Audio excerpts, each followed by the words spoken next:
facts are piling in on Jordan's side as we go throughout the week. And all the guests seem to be somehow 2 degrees from Michael Jordan, which has been awesome. I know. Why wouldn't these LeBron people get back to us? I know. See, what's funny, though, is every time I leave the show, I'm like, man, I really think I made some great points. I may have turned some heads. Well, that's the other thing. We will acknowledge, and I think you have to acknowledge, that most people are really cemented in their view on this particular debate. Yeah, and I think most people believe that Jordan wins on every facet. But I think that's why, as we're debating LeBron versus Michael Jordan this week, we're taking a specific angle each day. Yes. So you can't just go overall gut reaction, who's better, because 99% of people are going to say Jordan, I bet. I'd say 65. Okay. 60 to 65. It's not 99%. Well, you know what I mean. But I think when we start breaking it down and you start going into the individual things, like you start talking about athleticism, that's a real debate. Who's the more athletic player? I think you might get a lot of people who would say LeBron because he was more versatile, could play more positions on the floor. He has, a more well-rounded game, all that stuff. You get into yesterday, we talked about winning and resumes. And, listen, right. LeBron did make 10 finals. Now, you don't think that means a lot because he only won 4 and lost 6, but just making it to a finals, I think, is a bigger accomplishment than you give it credit for. Okay. Now, today, we're going to talk about...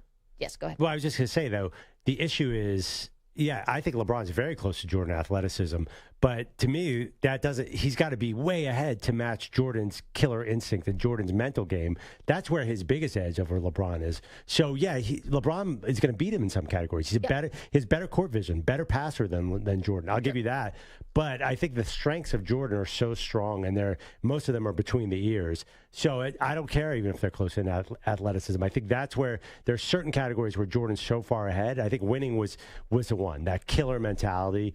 Yesterday was my best day. This one is going to be a lot more interesting, I have to tell you. Okay, so today we're going to debate the merits of their character as teammates.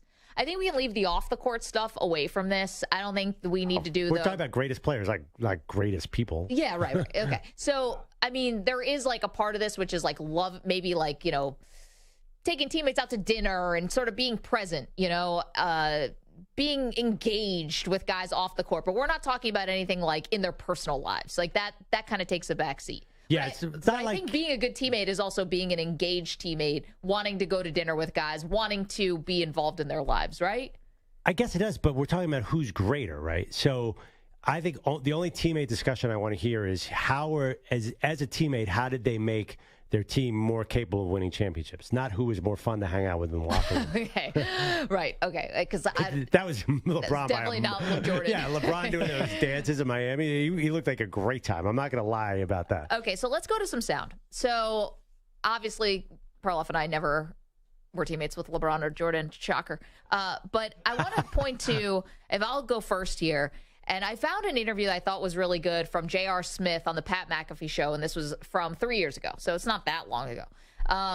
Here is J.R. Smith first, Stu. Let's play him talking about Jordan and Kobe and kind of setting up how different they are from LeBron.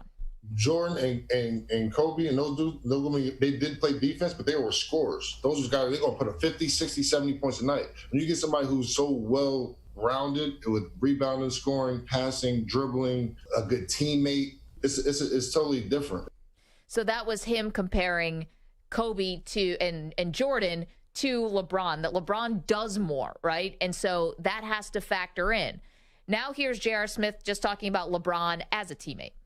Yeah, he definitely holds you accountable. But one thing about LeBron, he leads by example with his work ethic. He gives, I think that's his biggest attribute is being able to pull people along with his work ethic. Okay, so you have like the lead by example, pulling people along, and then also just sort of putting kind of an arm around guys more than sort of instilling the fear of God in them, that if you miss a shot, then it's all going to be on you. Now, I think LeBron, in fairness to Jordan, LeBron had a little of that also. With certain teammates, I think it was hard for them to play with LeBron because there's so much pressure and he's doing so much that if you don't hold up your end of the bargain, you're going to get a side eye. Yes, but I think Jordan got a lot more out of scrubs around him than LeBron has gotten through the years. Because, I mean, Jordan turned these sort of trashy players into contributors all over the place. I mean, who are these guys? except for Pippen, who was a high pick. I mean, who are you talking about here? Well, I mean, let's beyond the Miami years, right? You're talking about LeBron always played not the first Cleveland team that went to the finals against San Antonio. That was a bunch of guys that Cleveland team did nothing, and that's why he had to get out of there. So I'm talking about Miami, and I'm talking about the second Cleveland team in L.A. But I'm talking about Jordan turned guys. I mean, the players on the Bulls are household names, but they weren't like high draft picks or anything. They were just like journeymen who came to the Bulls and all of a sudden were contributing in finals for the most part. You're right about that, but I don't think that it's not like LeBron, besides the Miami years when you're playing with Wade and Bosh, who are also Hall of Famers, he usually had one other good guy. Well, okay, Cleveland, he had Kyrie and Kevin Love at the end. But you're also playing with, again, J.R. Smith, Amon Shumpert. These guys weren't great guys, and that was Richard Jefferson at the end of his career, Matthew Dellavedova. I mean, it's not like it was a dream matchup at every single spot. And listen, they fell behind 3-1 to the Warriors in that series. It's not like they were the 98 Bulls. No offense to that team. Yes. But he did have some talent on him. I'm just saying, I think that sort of ruling by fear Jordan thing was equally, if not more effective. I mean, those guys really got the most out of their careers, these side guys to Jordan, where I think a lot of guys, I also agree LeBron made players better. Just the fact you had to double team LeBron, so that immediately makes you better. I do agree with that, but I just think Jordan really maximized his talent around him in the sense that he made sure everybody was on the train to winning and would kill another person to win, where LeBron, I think at times in his career, has been too nice. I think that's his actual fault, that he's too good of a teammate. He's too much of a nice guy. It took him forever to learn how to be a killer, and that's how he fell behind in the ring chase with Jordan. But here's the thing about becoming a killer. I think you can have a win-at-all-costs mentality, but also want to make the right basketball play. I mean, Nikola Jokic is the perfect example of that. We clown about, he could care less about this. All he wants to be with the horses, whatever. But he's making the right basketball play, and everyone loves him for it. Yeah, but that's winning all. So Jordan always made the right basketball play. I'm saying LeBron did too, and people said it was passive. It's like, no, it's not passive. It's him making the correct basketball play. It just, does a teammate come through or doesn't come through in a big spot? Well, okay, but some of LeBron's passes were... It's different. When Jordan famously found Steve Kerr and Paxson on two of the most famous shots in Bulls history, he was such a good teammate because he instilled so much confidence in those guys. We saw that in The Last Dance, where LeBron he also was like... punched him in the face. LeBron was like... one of them that we know of. Yeah, I mean, and it clearly inspired Steve Kerr. So, meanwhile, LeBron is like... throwing the ball to Amon Shumpert or something. No, Kyrie Irving for another of the greatest three-pointers in the history of the NBA. But generally, for all the years LeBron was losing in Cleveland, he's probably being too unselfish. Okay, but too unselfish or making the right basketball play. You might be splitting hairs a little bit there. No. It's not the right basketball play if you throw the ball to a scrub and lose like 5 years in a row in the playoffs. Okay, but that's also like who's the general manager who's putting guys around LeBron. That's another reason why he had to leave. Now, eventually, LeBron became the pseudo GM, and that wasn't a good move. So you think LeBron's closing minutes play early in his career was always making the right play? I do. I don't think this is not James Harden in Game 7's here. No. He should have taken more shots in the final minutes. He was way too unselfish. It was everybody was almost even his teammates were like, LeBron, shoot the ball. Just shoot it. But he's always said he's been more Magic than he was Jordan, right? That's fine, but Magic, if he had to, would take the shot to win the game. Magic is a killer too. All he cared about was winning. I think LeBron shrunk from some of the moments early in his career. Later on, he figured it out. 855-212-4CBS, 855-212-4227. Yes, Sam. I think there's a difference. The way Perloff just phrased it, that LeBron shrunk from moments. And I think that's the big thing. I think there's a difference between like what MJ did with Paxson and Kerr, where he just passed up the shot for a wide open guy for a wide open three, versus being afraid to take the shot and deferring it to somebody else because you didn't want to make the mistake. And I think that was LeBron's issue early on. It seemed like he was afraid to be the guy to make the... No. Do you remember that first finals against the Mavericks with the Heat? I mean, he was terrible. He wouldn't shoot. He was barely taking shots. And he was deferring everything to Dwayne Wade. Do you realize what an outlier that specific series was in his entire career? So you have the first year in Miami. You are the villain of the league, which, to be fair to LeBron, that was an uncomfortable spot for him. He never was the villain. He has not been since. He's more like the big brother of the league as opposed to the villain. So he had to wear the black hat, and that wasn't, a comfortable place. Getting new and used to this new dynamic, and like that series was the outlier for him. it's like he's not James Harden. He's not one of these bad playoff guys who all of a sudden shrinks from the moment and chokes from the moment. LeBron's never been a choker. That's no chance you can put that on LeBron. But I mean, the first half of his career, no, I'm not. I mean, definitely the rap on LeBron was that he doesn't want to take the big shot. Okay, I mean, but how long did it take Jordan to win a title? Maybe, but Jordan 6 years in, wasn't it? Trust me, though, Jordan had no problem taking the last shot. It took LeBron about 8 years to sort of get over that. Jordan had never shied away. I mean, that Elo shot was early in his career. No, Jordan, remember he scored 63 against the Celtics? Jordan thrived in the big moment where LeBron had to learn that. I think that's a fair statement. Well, be that as it may, it still did take Jordan a long time to win his first title, right? So it's not like he immediately came into the league and started ripping off titles. I mean, even Jordan himself was starting to feel the pressure because he kept losing to the Celtics and to the Detroit Pistons and had to get over the hump against both of those teams. And LeBron had to kind of do the same thing. So I'm just curious because I have to look it up. How many years till Jordan won? And how many? Ackerman's here. He'll know. How many years till LeBron won? There's no way he's going to remember Jordan's first title was 91. So and he came in 85, 84, right? 85 is his rookie year. Yeah. So, okay. 6 years. And how many for LeBron? Well, the first finals appearance. So 8 years. 07 was LeBron's first finals. Right. So when did he first win? 03. And he first won in 2011, 12, I guess. Was the first Sounds right. Was the first year that he beat the OKC? So Jordan got to a title a little faster than LeBron. Faster. But then again, Jordan was Different at college. times, though. I will Tough tell you, to Jordan was at compare college. those.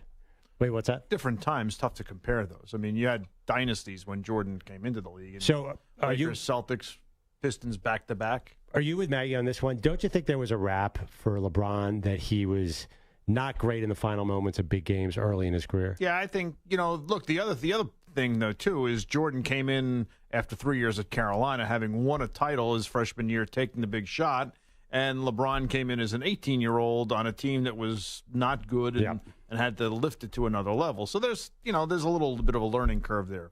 Wow, Jordan came into the Cocaine Express. It's not like his team was that great. And also, by the way, Jordan missed a season, too, so let's not forget most of it, his second one, yeah. But he came back, and actually they tried to keep him down because they didn't want him playing too much, so his minutes were restricted. Let's hear a little bit from The Last Dance. So here is the infamous fight that MJ and Steve Kerr got into in practice. Here's Kerr and MJ talking about it. I have a lot of patience as a human being, but I tend to snap at some point because I'm extremely competitive too. But I'm going. I'm gonna fight. He hauls off and hits me in the chest, and I just haul off and hit him right in the eye. And Phil just throws me out of practice. That's how it went. Kerr went on to say how the fight actually helped him. On every team that I played on, late 80s, early 90s, there were a few practice fights. There was just a lot of competition. It wasn't really a huge deal. But for me in that case, Michael was definitely testing me, and I responded, and I feel like I kind of passed the test, and he trusted me more afterwards. I mean, this is the pro-Jordan argument you're throwing out there. I mean, Jordan was the ultimate teammate because he taught everyone to be a champion. He might as well have been the coach player because that's amazing. This is the ultimate revisionist history of because we won those 3 titles, now I'll take that punch in the face and I'll absorb it in a way that I can now spin it to say it made me better. I bet if you had asked Steve Kerr at the time, do you think this made you better? He'd be like, no, I'm playing with a psychopath. Just like we all said about Draymond Green when we saw the Jordan Poole punch. It's like, you look like a psycho. Well, right. But that kind of psycho, when you have that much talent and you're a psycho, it's how you win 6 championships and 6 finals. That's how you do it, Maggie. I wonder if it could hurt you, too. I think it hurt Kobe, but he's not part of this conversation. 855-212-4CBS. Quickly, let's go to our pal Adrian in Maryland. Adrian, what's up? Hey, guys. Thanks for taking my call again. I appreciate it. You got it. Hey, Maggie, I got to agree with Perloff yesterday. He said it. You're making a whole lot of excuses for LeBron. Making excuses. Yeah. You just keep saying, well, Michael had all these players, and these players were just regular players. They weren't superstars at all. He made them better. You ask any athlete if you want a guy that's going to make you better and push you to the limit, they're going to take that guy instead of the other guy that's nice to him, takes him out to dinner, come to their birthday parties and things like that. That's the ultimate goal. Wait a minute. The ultimate goal is to win the championship. Okay, but Adrian, I implore you. I mean, do you think Boobie Gibson was playing in an NBA Finals if it wasn't for LeBron? Do you think Danielle Marshall and Ira Newble and these guys are playing in the finals? I'm going to answer the question for you. Hell no. Yeah, if they were in the West, they wouldn't have been playing in the finals either, by the way. I mean, you think Larry Hughes? I loved Larry Hughes. He's not playing in the finals. And so to say that only, and Adrian, thank you for the phone call, to say that it was only Jordan who dragged subpar players along for the ride is just not correct. You can't say that LeBron James getting through the pathetic East in 2007 and getting swept in the finals is the same as Michael Jordan carrying B.J. Armstrong to the championship. Those are two very different things. Oh, I don't think so. I think you think that getting to the finals in 2007 was as impressive as beating the Lakers in the NBA Finals? Well, I'm just saying, you want to go to degrees, fine, but I'm just saying that it's not it's like not degrees. It's a title we're talking about. But I'm also saying you looked at who LeBron was playing with, and until he got to Miami and they created a dream team, it's not like he was playing with the who's who here of the NBA. Yes. So they both had that same effect. Okay. But Jordan, I think, had it a little more. He brought out a little more guys. They also had a much better coach. And I know you don't like to talk about this, but the Bulls with Phil Jackson turned out to be a much better coach. I mean, no disrespect to Mike Brown or David Blatt or Darvin Ham or any. Yeah. Spoelstra now is an all-time great coach. But he hasn't won nearly as much as Phil Jackson, obviously. Yeah, but Phil had Kobe and Mike. I don't know. I think Spoelstra was pretty close to Phil. I don't think. I mean, Spoelstra's probably like 4 on the all-time list. I know, but you don't even give the Heat this year credit. The Heat that made it to the finals, you're like, what's that team? It's like, well, that's why people think Spoelstra's so great. I love Phil, big Phil fan, but Jordan was going to win with a lot of different coaches. And LeBron would probably win with a lot. But he couldn't. He didn't win with Doug Collins. Yeah, because he kicked Doug Collins to the curb after 3 years. If he could have won with anybody, why didn't he win with Doug Collins? LeBron... Well, because he was filling out his body. I mean, he was getting older. It took LeBron. Now who's making excuses? Filling out his body. Whatever. LeBron didn't win until LeBron. We just said 10 years. And come on, these excuses. It did sound like you're making more excuses. Jordan didn't even sniff the finals before he won a final. Like at least LeBron was building. Jordan was getting taken out in the first round. Sometimes getting swept. Best of 5.